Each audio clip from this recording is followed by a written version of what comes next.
The Chronicles of Narnia by C.S. Lewis. The Silver Chair, Chapter 14, The Bottom of the World. My name is Glog, said the gnome, and I'll tell your honors all I know. About an hour ago, we were all going about our work. Her work, I should say. Sad and silent, same as we've done any other day for years and years. And then there came a great crash and bang. As soon as they all heard it, everyone said to himself, I haven't had a song or a dance or let off a squib for a long time. Why's that? And everyone thinks to himself, why, I must have been enchanted. And then everyone says to himself, I am blessed if I know why I am carrying this load, and I am not going to carry it any further. That's that. And down we all threw our sacks and bundles and tools, and everyone turns and sees a great red glow over yonder. And everyone says to himself, what's that? And everyone answers himself and says, there's a crack or chasm split open and a nice warm glow coming up through it from the really deep land, 1,000 fathoms under us. Great Scott, exclaimed Eustace. Are there other lands still lower down? Oh, yes, your honor, said Glog. Lovely places that we call the land of Bism. This country is where we are now. The witches' country is what we called the Shadowlands. It is a good deal too near the surface to suit us. Ugh, you might almost as well be living outside on the surface itself. You see, we're all poor gnomes from Bism, whom the witch has called up here by magic to work for her. But we'd forgotten all about it until that crash came and the spell broke. We didn't know who we were and where we belonged. We couldn't do anything or think anything except what she had put in our heads. And it was glum and gloomy things that she had put there all those years. I'd nearly forgotten how to make a joke or dance a jig. But the moment the bang came and the chasm opened and the sea began rising, it all came back. And of course, we all set off as quickly as we could to get down the crack and home to our own place. And you can see them over there, all letting off rockets and standing on their heads for joy. And I'll be very obligated to your honors if you'll soon let me go and join in. I think it is simply splendid, said Jill. I am so glad we freed the gnomes as well as ourselves when we cut off the witch's head. And I'm so glad they aren't really horrid and gloomy any more than the prince really was. Well, what he seemed like. That's all very well, Pole, said Puddleglum cautiously. But those gnomes didn't look to me like chaps who were just running away. It looked more like military formations, if you asked me. Do you look me in the face, Mr. Glog, and tell me you aren't preparing for battle? Of course we were, your honor, said Glog. You see, we didn't know the witch was dead. We thought she'd be watching from the castle. We were trying to slip away without being seen. And then, when you four came out with swords and horses, of course everyone said to himself, here it comes, not knowing that his honor wasn't on the witch's side. And we were determined to fight like anything rather than get up hopes and go back and give up the hope of going back to Bism. I'll be sworn 'tis an honest gnome, said the prince. Let go of it, friend Puddleglum. As for me, good Glog, I've been enchanted like you and your fellows, but have newly remembered myself. And now, one question more. Do you know the way to those new diggings by which the sorceress meant to lead out an army against Overland? Eee, squealed Glog. Yes, I know that terrible road. I'll show you where it begins. But it is no manner of use, your honor, asking me to go with you on it. I'd rather die. Why? Asked Eustace anxiously. What's so dreadful about it? Too near the outside, said Glog, shuddering. That was the worst thing the witch did to us. We were going to be let out into the open, into the outside of the world. They say there's no roof up there, only horrible great emptiness called sky. and the diggings have gone so far that a few strokes of the pick would bring you right out into it. I wouldn't dare go near them." "Hooray! Now you're talking," said Eustace and Jill. "But that's not horrid at all up there. We like it. We live there." "I know you overlanders live there," said Glog, "but I thought it was because you couldn't find your way down inside. You can't really like it, crawling about like flies on the top of the world." "What about showing us that road at once?" said Puddleglum. "In a good hour," cried the prince. The whole party set out. The prince remounted his charger, Puddleglum climbed up behind Jill, and Glog led the way. As he went, he kept shouting out the good news that the witch was dead, and the 4 overlanders were not dangerous. And those who heard him shouted it on to others, so that in a few minutes the whole Underland was ringing with shouts and cheers, and gnomes by hundreds and thousands leaping and turning cartwheels, standing on their heads, playing leapfrog, and letting off huge crackers, came pressing around Coal-Black and Snowflake. And the prince had to tell the story of his own enchantment and deliverance at least 10 times. In this way, they came to the edge of the chasm. It was about 1,000 feet long and perhaps 200 feet wide.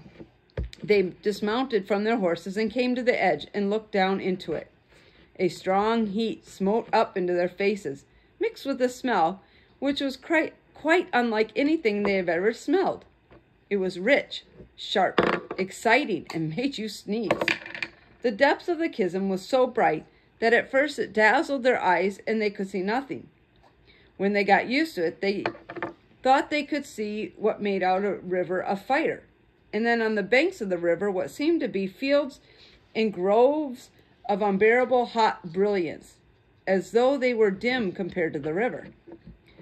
There were blues and reds and greens and whites, all jumbled together. A very good stained glass window, with the tropical sun staring straight through it in the midday, might have something of the same effect. Down on the rugged sides of the chasm, looking black like flies against the fiery light, hundreds of earthmen were climbing. "Your honor," said Glog, and when they had turned to look at him, they could see nothing but blackness for a few minutes, as their eyes were still dazzled. "Your honors, why don't you come down to Brisbane? You'd be happier there than in that cold, unprotected, naked country out on top, or at least come down for a short visit." Jill took it for granted that none of the others would listen to such an idea for a moment. To her horror, she heard the prince say, "Truly, friend Glog, I have a half a mind to come down with you, for this is a marvelous adventure, and it may be no mortal man has ever looked into the bosom before or will ever have a chance again. And I know not how, as the years pass, I shall bear to remember that it was once in my power to have probed the uttermost pit of earth, and that I forbore. But could a man live there? Do you not swim in the fire river itself?" "Oh, no, your honor, not we. Only salamanders live in the fire itself." "What kind of beast is your salamander?" asked the prince. "It is hard to tell their kind, your honor," said Glog, "for they are too white-hot to look at, but they are most like small dragons. They speak to us out of the fire. They are wonderfully clever with their tongues, very witty and eloquent." Jill glanced hastily at Eustace. She had felt sure that he would like the idea of climbing down that chasm even less than she did. Her heart sank as she saw that his face had quite changed. He looked much more like the prince than like the old scrub at Experiment House. And for all his adventures and the days when he had sailed with King Caspian were coming back to him. "Your Highness," he said, "if my old friend Reepicheep the mouse were here, he would say we could not now refuse the adventure of Brisbane without a great impeachment to our honor." "Down there," said Glog, "I could show you real gold, real silver, real diamonds." "Bosh!" said Jill rudely, "as if we didn't know that we were below the deepest mines even here." "Yes," said Glog, "I've heard of those little scratches in the crust that you top dwellers call mines. But that's where you get dead gold, dead silver, dead gems. Down in Bism, we have them alive and growing. There you can pick up bunches of rubies that you can eat and squeeze you a cupful of diamond juice. You don't care much about fingering the cold dead treasure if you're shallow mines after you've tasted the live ones in Bism. My father went to the world's end, said Ryland thoughtfully. It would be a marvelous thing if his son went to the bottom of the world. If your highness wants to see your father while he's still alive, which I think he'd prefer, said Puddleglum, it's about time we're getting on the road to the diggings. And I won't go down that hole, whatever anyone says, said Jill. Why, if your honors are really set to go back to the overworld, said Glog, there is one bit of the road that is rather lower than this. And perhaps if that flood is still rising... Oh, do, come on, begged Jill. I fear it must be so, said the prince with a deep sigh, but I have left half of my heart in the land of Bism. Please, begged Jill. Where's the road? Asked Puddleglum. There are lamps all the way, said Glog. Your honor can see the beginning of the road from the far side of the chasm. How long will the lamps burn for? Asked Puddleglum. At that moment, a hissing, scorching voice, like the voice of fire itself, they wondered afterwards if it was one of the salamanders, came whisking up out of the depths of the Bism. Quick, quick, quick, to the cliffs, to the cliffs, to the cliffs, it said. The rift closes, it closes, it closes, quick, quick. And at the same time, with ear-shattering cracks and creaks, the rocks moved. Already, while they looked, the chasm was narrower, and every side begladed gnomes were rushing into it. They would not wait to climb down the rocks. They flung themselves headlong, and either because so strong a blast of hot air was beating up from the bottom, or from some other reason, they could be seen floating downwards like leaves. Thicker and thicker they floated, till their blackness almost blotted out the fiery river and the groves of live gems. Goodbye to your honors, I am off, shouted Glog, and dived. Only a few were left to follow him, and the chasm was now no broader than a stream, and it was narrow as a slit in a pillar box. Now it was only an intense bright thread. Then, with a shock like 1,000 good trains crashing into 1,000 pairs of buffers, the lips of the rocks closed. A hot, madding smell vanished. The travelers were alone in the underworld, which now looked far blacker than before. Pale, dim, and dreary, the lamps marked the direction of the road. Now, said Puddleglum, it's 10 to 1. We've already stayed too long, but we may as well make a try. Those lamps will give out in 5 minutes, I shouldn't wonder. They urged the horses to a canter and thundered along the dusty road in fine style. But almost at once it began going downhill. They could have thought Glog had sent them the wrong way if they had not seen, on the other side of the valley, the lamps going on upward as far as the eye could reach. At the bottom of the valley, the lamps shone on moving water. Haste! Cried the prince. They galloped down the slope. It would have been nasty enough at the bottom, even 5 minutes later, after the tide was running up the valley like a mill race. If it had come to swimming, the horses could hardly have won. But it was only a foot or two deep, and though it was squishy terribly round the horses' legs, they reached the far side in safety. They began the slow, weary march uphill with nothing ahead to look at but the pale lamps, which went up and up as far as the eye could reach. And when they looked back, they could see the water spreading. All the hills of the underland were now islands, and it was only on those islands that the lamps remained. Every moment some distant light vanished. Soon there would be total darkness everywhere except on the road they were following, and even on the lower part of it behind them, though no lamps had yet gone out, the lamplight shone on the water. Although they had good reason for hurrying, the horses could not go on forever without rest. They halted, and in silence they could hear the lapping of water. I wonder what is what's his name, Father Time, flooded out now, said Jill, and all those strange sleeping animals. I don't think they're as high as that, said Eustace. Don't you remember how we had gone downhill to reach the sunless sea? I shouldn't think the water has reached Father Time's cave yet. That's as may be, said Puddleglum. I'm more interested in the lamps on this road. They look a bit slicky, don't they? They always did, said Jill. Ah, said Puddleglum, but they're greener now. You don't mean to say you think they're going out, cried Eustace. Well, however they work, you can't expect them to last forever, you know, replied the Marshwiggle. But don't let your spirits down, Scrub. I've got my eye on the water, too, and I don't think it's rising so fast as it did. Small comfort, friend, said the prince. If we cannot find our way out, I cry you mercy all. I am to blame for my pride and fantasy, which delayed us by the mouth of the land of Bism. Now, let's ride on. During the hour or so that followed, Jill sometimes thought that Puddleglum was right about the lamps, and sometimes it was only her imagination. Meanwhile, the land was changing.